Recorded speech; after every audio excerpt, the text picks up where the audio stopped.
இதோ உங்களை தேடி முதன்முறையாக வசீகரமான தொழில்நுட்பம் மற்றும் அதிவேகமான செயல்திறனுடன் UFX மொபைல்ஸ். மெல்லிய தோற்றத்துடன் முற்றிலும் சிறப்பாக எல்லோருக்கும் எளிதாக UFX மொபைல்ஸ். உங்கள் நவீன தலைமுறைக்கான mobile UFX mobiles. Make your move. For the very first time coming your way is an irresistible combination of speed, style and technology. UFX mobiles, exceptionally sleek, totally advanced, and now the phone that everyone can afford to touch. Your next generation mobile. UFX mobiles, make your move.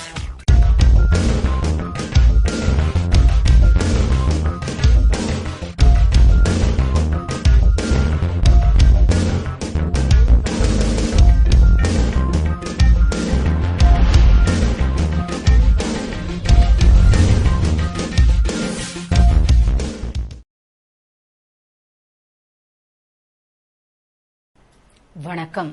Puduvai அமைச்சர் தியாகராஜனுக்கு கூடுதலாக கல்வி உள்ளிட்ட இலாகாக்கள் ஒதுக்கப்பட்டு அரசாணை வெளியிடப்பட்டுள்ளது.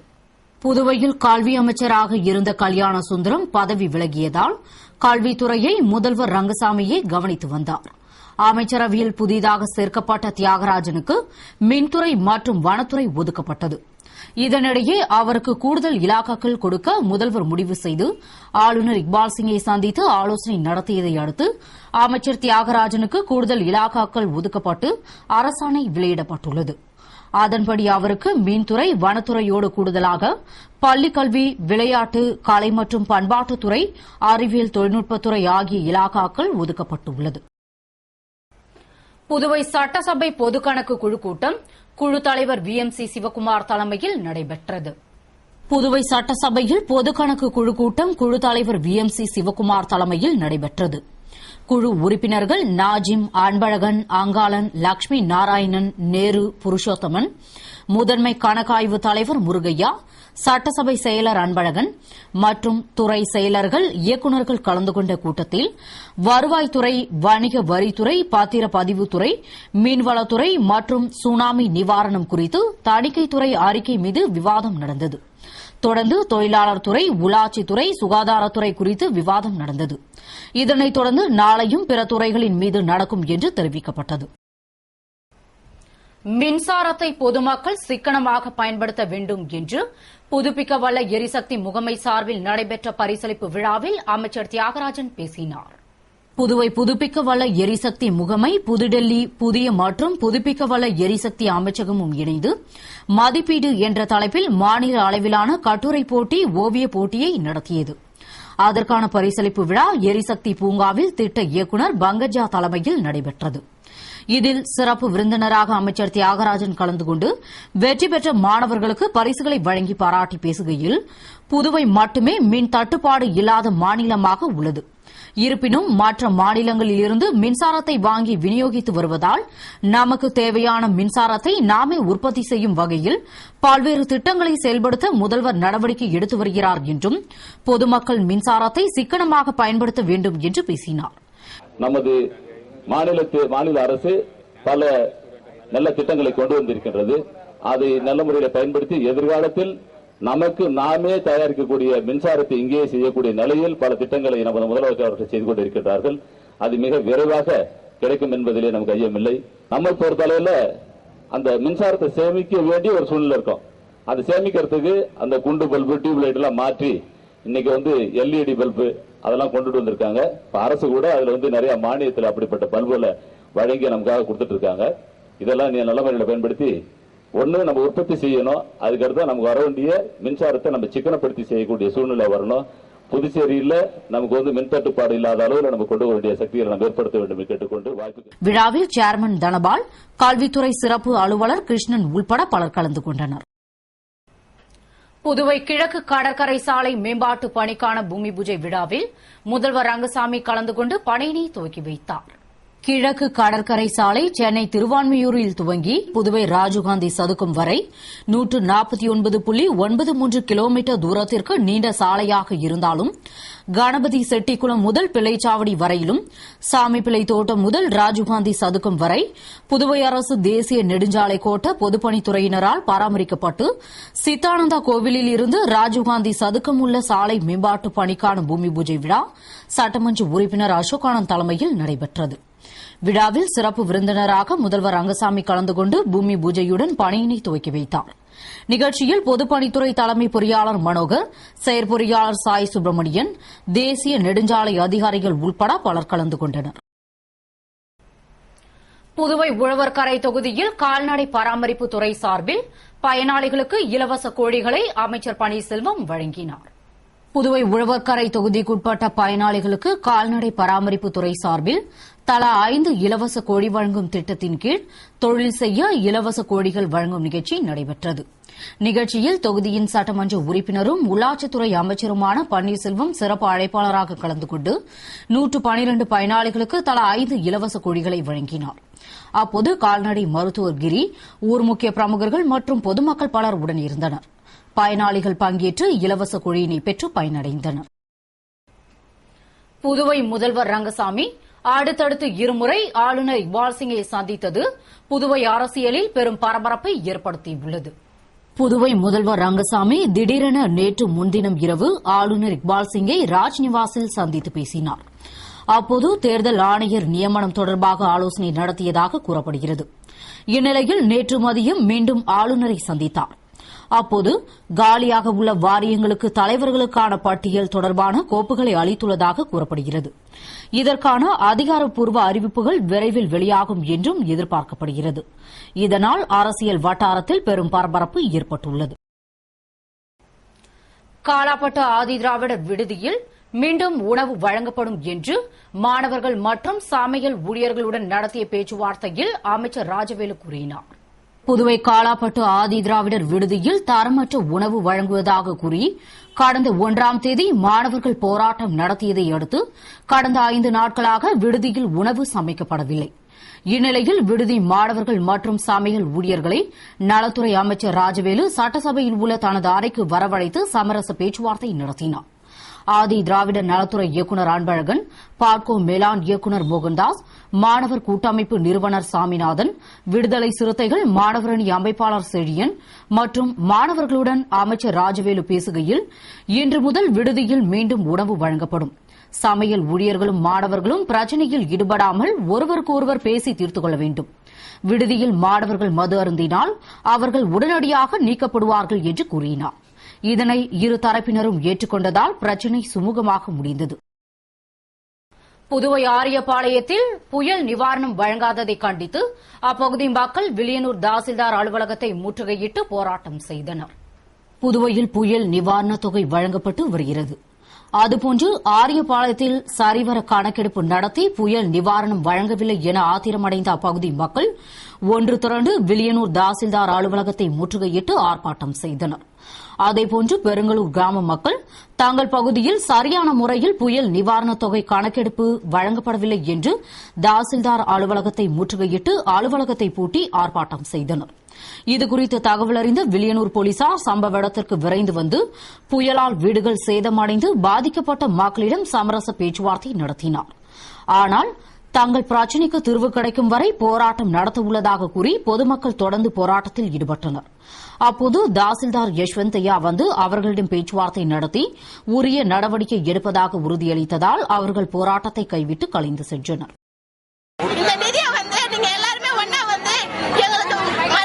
மறுபரிசீலனை செஞ்சு மறுபடியும் ஒட்டுமொத்தமா எல்லா லிஸ்ட் எடுத்து அவங்களுக்கு யார் உண்மையான கண்டறிஞ்சு அதை மாதிரி கொடுக்கணுங்க. இந்த பணத்தை நாங்க வீணடிக்க விரும்பல. அரசியல்ல வந்துட்டு ஏற்கனவே பண பற்றாக்குறை இருக்குது. அப்படி இருக்கக்குள்ள இருக்கிறவங்கள்ட்ட போய் சேர்ந்துட்டு இருக்குது. நாங்க அதை விட மாட்டோம். எங்களுக்கு வந்து ஒழுங்கான நிதி கிடைக்கணும். யார் பாதிக்கப்பட்டாங்களோ அவங்களுக்கு கிடைக்கணும். அதுதான் எங்களுக்கு முக்கியமான தேவையே. புதுவையில் சாலையின் நடுவில் உள்ள தடுப்புச் சுவர்களில் உள்ள செடிகள் எவ்வித பராமரிப்பும் இன்றி காய்ந்து வறட்சியாக காணப்படுவதால் அவற்றை மீண்டும் பசுமையாக்கிட வேண்டும் என்று பொதுமக்கள் விரும்புகின்றனர். புதுவை பிரதான சாலைகளில் சாலையை பிரிக்க அமைக்கப்பட்ட தடுப்பு சுவர்களில் அமைக்கப்பட்ட அழகு செடிகள் பூஞ்செடிகள் தானே புயலுக்கு முன்பு சரிவர பராமரிக்கப்பட்டு பசுமையாக கண்ணுக்கு குளிர்ச்சியாக பூத்து குலுங்கி ரம்மியமாக காட்சியளித்தது. மேலும் சரிவர பராமரிக்கப்பட்டும் வந்தது. ஆனால் புயல் தாக்கத்திற்கு பின்பு மரங்கள் விழுந்ததால் பசுமை இழந்து பொலிவிழந்து திகழும் புதுவையில் பல இடங்களில் சாலை தடுப்பு சுவர்களில் வளர்க்கப்பட்ட செடிகள் சரியான பராமரிப்பின்றி பசுமை இழந்து காய்ந்து வறட்சியாக காணப்படுகிறது. இதனை காண்பதற்கு வருத்தமாகவும் பொலிவிழந்தும் உள்ளதால் அவற்றை மீண்டும் சரிவர பராமரித்து பசுமை இழந்துள்ள புதுவைக்கு மீண்டும் காண்போரை கவரும் வண்ணம் பசுமையாக்கி அழகுபடுத்திட வேண்டும் என்பது பொதுமக்களின் கோரிக்கையாக உள்ளது. புதுவையில் இருசக்கர வாகனங்களை திருடிய வாலிபரை முதலியார்பேட்டை போலீசார் கைது செய்து 4 வாகனங்களை பறிமுதல் செய்தனர். புதுவை முதுநிலை கண்காணிப்பாளர் ஸ்ரீகாந்த் அறிவுறுத்தலின்படி தெற்கு எஸ்பி பைரவசாமி மேற்பார்வையில் ஆய்வாளர்கள் மாறன் வீரபாலகிருஷ்ணன் உத்தரவின்படி உதவி ஆய்வாளர்கள் தலைமையில் சிறப்பு தனிப்படை அமைக்கப்பட்டு உதவி ஆய்வாளர் கோகுலகிருஷ்ணன் மற்றும் போலீசார் மரப்பாலம் சந்திப்பில் சிறப்பு வாகன சோதனையில் ஈடுபட்டபோது மோட்டார் சைக்கிளில் வந்த வாலிபரை நிறுத்தி பெயர் விலாசம் கேட்டபோது அவர் முன்னுக்கு பின் முரணாக பதிலளித்ததால் அவர் ஓட்டி வந்த வாகனத்தை சோதனை செய்ததில் அது திருட்டு வாகனம் என தெரியவந்தது. மேற்கொண்டு நடத்திய விசாரணையில் அவர் தொடர் இருசக்கர வாகன திருட்டில் சம்பந்தப்பட்டதும் அவர் வேல்ராம்பட்டையைச் சேர்ந்த சதீஷ்குமார் என்பதும் தெரியவந்தது. உடனடியாக அவரை கைது செய்து அவரிடமிருந்த 4 வாகனங்களை பறிமுதல் செய்த போலீசார் அவரை நீதிமன்றத்தில் ஆஜர்படுத்தினர். புதுவை ஜிப்மர் மருத்துவமனையில் உலக சிறுநீரக தினத்தை முன்னிட்டு சிறுநீரகத்தின் முக்கியத்துவம் பற்றிய விழிப்புணர்வு கருத்தரங்கு நடைபெற்றது. புதுவை ஜிப்மர் மருத்துவமனை கருத்தரங்க கூடத்தில் உலக சிறுநீரக தினத்தை உலக சிறுநீரக சவ்வு சங்கம் மற்றும் உலக சிறுநீரக அமைப்புகளின் இணையமும் இணைந்து கொண்டாடியது. இதனை முன்னிட்டு நடைபெற்ற சிறுநீரகத்தின் முக்கியத்துவம் பற்றிய கருத்தரங்கை ஜிப்மர் இயக்குநர் டாக்டர் ரவிக்குமார் துவக்கி வைத்தார். பின்னர் சிறுநீரகவியல் துறை துணை பேராசிரியர் ஸ்ரீஜித் பரமேஸ்வரன் வரவேற்று பேசினார். சிறுநீரக செயலிழப்பு நோய்களுக்கான ரத்த மாற்று முறைகள் பற்றி டாக்டர் ராஜீவ் சரண் மற்றும் உறுப்பு மாற்று அறுவை சிகிச்சை குறித்து பேராசிரியர் ஜார்ஜ் ஐகாம், துணை பேராசிரியர் முருகானந்தம் ஆகியோர் உரை நிகழ்த்தினர். தொடர்ந்து சிறுநீரக தானம் குறித்து விழிப்புணர்வு ஏற்படும் வண்ணம் உரை நிகழ்த்தப்பட்டது. ஜிப்மர் சிறுநீரகவியல் துறையில் ஏற்பாடு செய்யப்பட்டிருந்த கருத்தரங்கின் நிறைவில் துணைத் தலைவர் பேராசிரியர் சாமிநாதன் நன்றி கூறினார். புதுவை முதலியார்பேட்டையில் கால்நடை துறை சார்பில் புயலால் உயிரிழந்த கால்நடைகளுக்கு நிவாரணத் தொகையினை சட்டமன்ற உறுப்பினர் பாஸ்கர் வழங்கினார். புதுவை கால்நடை பராமரிப்பு மற்றும் கால்நடை நலத்துறை சார்பில் புயலால் உயிரிழந்த கால்நடைகளுக்கு நிவாரணம் வழங்கும் நிகழ்ச்சி நடைபெற்றது. நிகழ்ச்சியில் சிறப்பு அழைப்பாளராக தொகுதியின் சட்டமன்ற உறுப்பினர் பாஸ்கர் கலந்து கொண்டு கால்நடையை இழந்த 10 பேருக்கு புதியதாக கால்நடை வாங்க மொத்தம் 85,000 ரூபாய்க்கான காசோலையை நிதியுதவியாக வழங்கினார். நிகழ்ச்சியில் கால்நடை நலத்துறை இயக்குநர் பத்மநாபன், கால்நடை மருத்துவர் மோகன், மாநில மாணவர் அணி தலைவர் VCC நாகராஜன், தொகுதி கழக செயலாளர் நாராயணன் உள்ளிட்ட பலரும் பொதுமக்களும் கலந்து கொண்டனர். நிகழ்ச்சிக்கான ஏற்பாட்டினை கால்நடை நலத்துறை அலுவலர்கள் செய்திருந்தனர். புதுவை நெட்டப்பாக்கம் தொகுதியில் புயல் நிவாரண நிதியை சட்டமன்ற உறுப்பினர் பெரியசாமி வழங்கினார். புதுவையில் தானே புயலால் வீடுகள் சேதமடைந்து பாதிக்கப்பட்ட மக்களுக்கு புயல் நிவாரணம் வழங்கப்பட்டு வருகிறது.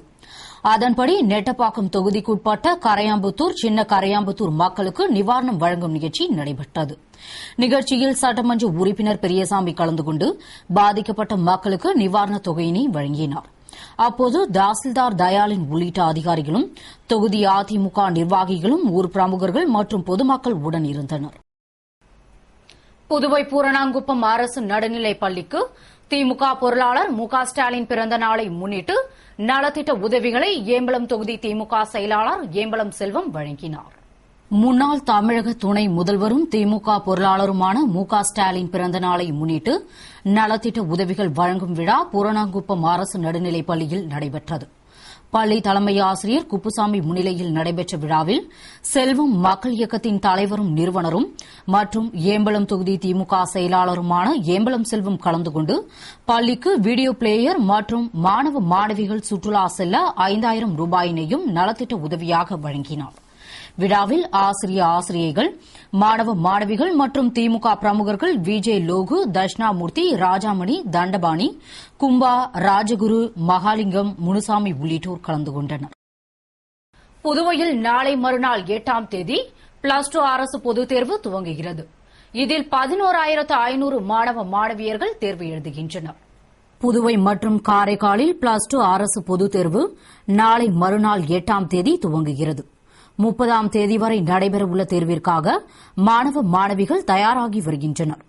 இதில் புதுவையில் மட்டும் 25 மையங்களில் 89 அரசு மற்றும் தனியார் பள்ளிகளைச் சேர்ந்த 10,120 மாணவர்களும், காரைக்காலில் 15 பள்ளிகளைச் சேர்ந்த 1,500க்கும் மேற்பட்ட மாணவர்களும் தேர்வு எழுதுகின்றனர். தேர்விற்காக மைய மேற்பார்வையாளர் பணிகளில் 726 பேரும், காரைக்காலில் உள்ள 6 மையங்களுக்கு 150க்கும் மேற்பட்டோரும் பணியில் ஈடுபட உள்ளனர். தேர்வு மையங்களில் முறைகேடுகளை தவிர்க்க கல்வித்துறை இணை இயக்குநர் கிருட்டினராசு தலைமையில் 6 பறக்கும் படைகளும், காரைக்காலில் ஒரு படையும் அமைக்கப்பட்டுள்ளது. இது தவிர சென்னை அண்ணா பல்கலைக்கழகத்தைச் சேர்ந்தவர்கள், சென்னை அரசு தேர்வுகள் இயக்கத்தைச் சேர்ந்தவர்கள் கண்காணிக்க உள்ளனர். மேலும் தேர்வில் முறைகேடுகளில் ஈடுபடும் மாணவர்கள் அடுத்த 2 ஆண்டிற்கு தேர்வு எழுத தடை விதிக்கப்படும் என்று கல்வித்துறை எச்சரித்துள்ளது. கோரிக்கைகளை வலியுறுத்தி புதுவை சுற்றுலா வளர்ச்சிக் கழக கேட்டரிங் ஊழியர்கள் சங்கத்தினர் தலைமை அலுவலகம் முன்பு ஆர்ப்பாட்டத்தில் ஈடுபட்டனர். புதுவை சுற்றுலா வளர்ச்சிக் கழக கேட்டரிங் ஊழியர் சங்கத்தினர் காலி பணியிடங்களை நிரப்புவது, விடுபட்ட பெண் ஊழியர்களுக்கு பதவி உயர்வு வழங்க வேண்டும், காலியாக உள்ள செஃப் பதவியை சீனியாரிட்டி அடிப்படையில் நிரப்புவது உள்ளிட்ட பல்வேறு கோரிக்கைகளை வலியுறுத்தி கடற்கரை சாலையில் உள்ள புதுவை சுற்றுலா வளர்ச்சிக் கழக தலைமை அலுவலகம் முன்பு ஆர்ப்பாட்டத்தில் ஈடுபட்டனர். சங்க தலைவர் விஜயராகவன் தலைமையில் நடைபெற்ற ஆர்ப்பாட்டத்தில் அரசு ஊழியர் சங்கங்களின் சம்மேளன கௌரவ தலைவர் பாலமோகனன், தலைவர் ஆனந்தராசன் ஆகியோர் வாழ்த்தி பேசினர். ஆர்ப்பாட்டத்தில் சங்க நிர்வாகிகள், ஊழியர்கள் கலந்து கொண்டு கோரிக்கைகளை வலியுறுத்தினர். காங்கிரஸ் சட்டமன்ற உறுப்பினரை அவதூறாக பேசுவதை நிறுத்தாவிட்டால் அதிமுகவை எதிர்த்து போராட்டம் நடத்தப்படும் என்று இளைஞர் காங்கிரஸ் தலைவர் சங்கர் எச்சரித்துள்ளார். இது தொடர்பாக இளைஞர் காங்கிரஸ் தலைவர் சங்கர் கூறுகையில், புதுவையின் ஒரு பகுதியான ஏனாம் சிறப்பான பகுதியாக விளங்க சட்டமன்ற உறுப்பினர் மல்லாடி கிருஷ்ணராவ் முக்கிய காரணம் என்று மக்களுக்கே தெரியும். மேலும் அவர் அமைச்சராக இருந்தபோது சிறப்பாக செயல்பட்டதை அறிந்தும் அவரை சர்வாதிகாரி என்று அதிமுக கூறுவது கண்டிக்கத்தக்கது என்றும், ஏனாம் கலவரம் தொடர்பாக சிபிஐ விசாரணை, தொழிற்சாலையை திறக்க முயற்சி என பாடுபட்ட அவரை அவதூறாக பேசுவதை அதிமுக நிறுத்திக் கொள்ளாவிட்டால் அதிமுகவை எதிர்த்து இளைஞர் காங்கிரஸ் போராட்டம் நடத்தும் என்று கூறினார்.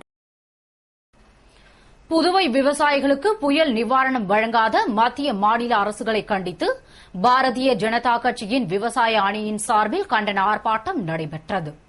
புதுவை தலைமை தபால் நிலையம் அருகே பாரதிய ஜனதா கட்சியின் விவசாய அணி சார்பில் விவசாயிகளுக்கு புயல் நிவாரணம் வழங்காத மத்திய மாநில அரசுகளை கண்டித்து விவசாய அணி பொதுச் செயலாளர் பத்மநாபன் தலைமையில் துணைத் தலைவர் காத்தவராயன் முன்னிலையில் கண்டன ஆர்ப்பாட்டம் நடைபெற்றது. ஆர்ப்பாட்டத்தில் பொருளாளர் பச்சைய பிள்ளை வரவேற்று பேசினார். மாநில தலைவர் தாமோதர், பொதுச் செயலாளர் அன்பு செல்வம், முன்னாள் மாநில தலைவர்கள் விஸ்வேஸ்வரன், கேசவலு ஆகியோர் கண்டன உரையாற்றினர்.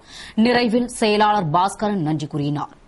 ஆர்ப்பாட்டத்தில் கட்சி நிர்வாகிகள், தொண்டர்கள் மற்றும் பொதுமக்கள் திரளாக கலந்து கொண்டு கோரிக்கைகளை வலியுறுத்தி கோஷமிட்டனர். புதுவை ஒதியம்பட்டு ஸ்ரீ காசி விசாலாட்சி ஸ்ரீ காசி விஸ்வநாதர் தேவஸ்தானத்தில் மாசிமக பிரம்மோற்சவத்தை முன்னிட்டு சுவாமி திருக்கல்யாணம் மற்றும் முத்துப்பல்லக்கில் வீதி உலா நடைபெற்றது. புதுவை வில்லியனூரை அடுத்த ஒதியம்பட்டு ஸ்ரீ காசி விசாலாட்சி சமேத ஸ்ரீ காசி விஸ்வநாதர் ஆலயத்தில் மாசிமக தீர்த்தவாரி பிரம்மோற்சவத்தை முன்னிட்டு சிறப்பு வழிபாடுகள் நடைபெற்றது. விழாவிற்காக சுவாமிக்கு சிறப்பு அபிஷேகம், அலங்காரம் மற்றும் ஆராதனை செய்யப்பட்டு திருக்கல்யாண உற்சவம் நடைபெற்றது.